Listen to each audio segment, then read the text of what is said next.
name is George Foreman IV, and I'm an educator at Yates High School.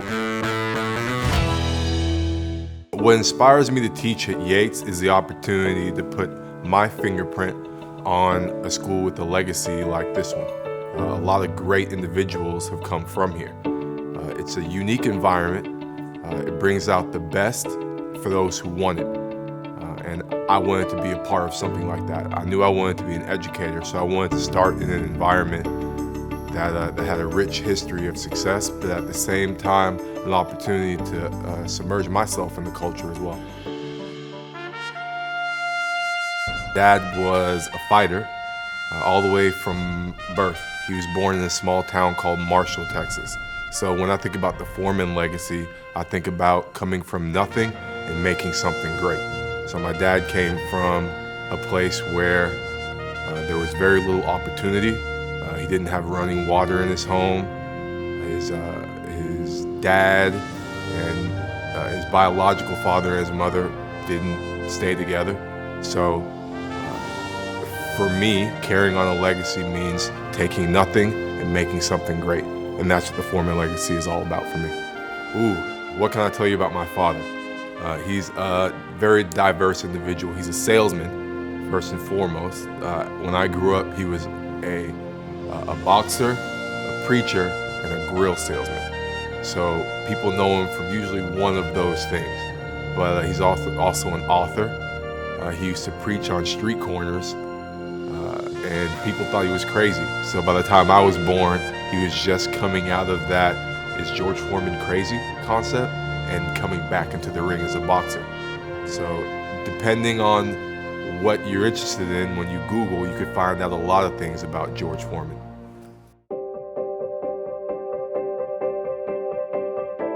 My dad was really surprised when I told him I was coming to be a teacher. At the age of 19, I stopped playing football, and he told me, well, you don't know what you want to do, come work for me. And we traveled the whole world. I mean, everywhere from Dallas, Texas, to Moscow in Russia, Lithuania. The only places I haven't been are Australia and Antarctica. But I was curious, what's next? So I thought, you know what, let me find a career where I can share stories, but also dive deep into history, which is a passion of mine. So I decided to teach history. I was looking for a place to teach, and I met this wonderful lady named Principal Guillory. She invited me in, interviewed me, and then put me in a classroom with some freshmen.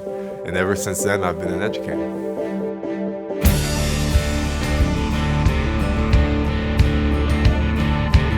In my family, there are a lot of George Foremans, and I'll take it from the top. So George number 1 is my dad, Big George. George number 2 is George Jr. Number 3 is Monk. Number 4, that's me, Big Wheel. Number 5 we call Red. Number 6 we call Joe. Number 7 is my son. We call him G7 or Little Wheel after me. Number 8 we call RJ after Red. And there's no number 9 yet, but I'm excited to see who he is and what's his name gonna be.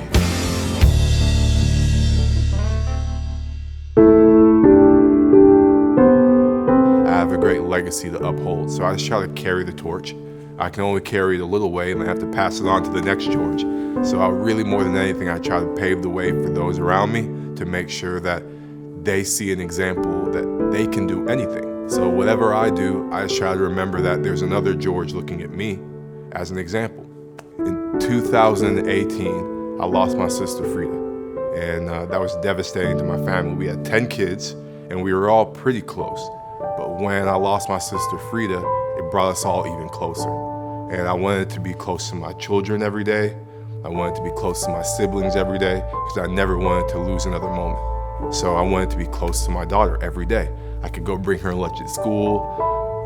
I could stop in and visit with her teachers, things that my dad wasn't able to do because he was always boxing or traveling the world selling. I wanted to make sure that I had that close relationship with my daughter. So the loss of my sister Frida had a huge impact in my life as a parent. So definitely that's a big reason why I'm at Yates. I think about my sister every day. I see my sister in the students around me. I see my sister in my daughters. I see my sister in my other siblings and my mother, because there was a little piece of Frida in all of us. I'm a stronger person because of Frida. One thing about Frida didn't take any mess. And a lot like the young women here at Yates, if there's a chip on their shoulder, if you say the wrong thing, they're gonna confront you. Frida was the same way. If you were disrespecting her siblings, disrespecting her children, she didn't hold her tongue. And I tried to take a little bit of that and try to be more outspoken. I was always the nice kid, the quiet kid. But I tried to take a little bit from Frida in being the encourager and the tough guy sometimes. And of all things, I have 4 brothers, but it was my sister who was the strong one. So I tried to take a little bit of her spirit, put it on me, and hopefully put it on some of my students as well. Don't take any mess from anybody. I hope that when my kids are old enough that they choose Yates as a high school. It'd be a great place for them to submerge themselves in their culture. Also, by the time they're in high school, Yates will be well over 100 years old. So I'd be honored if they were part of a school with a legacy like Yates. If I could accomplish anything with the youth, the young people here at Yates, it would be to show them that anything is possible. If you want it, just go out and get it. It's yours. I'm proof. Who am I? I'm the son of a sharecropper, the son of an immigrant, but I can do anything. And I've always been told that, I always believed that. So if I could show my students just a little bit, anything that you think you want, just go out and grab it. There's nothing stopping you. If I could show them that, then I've done my job.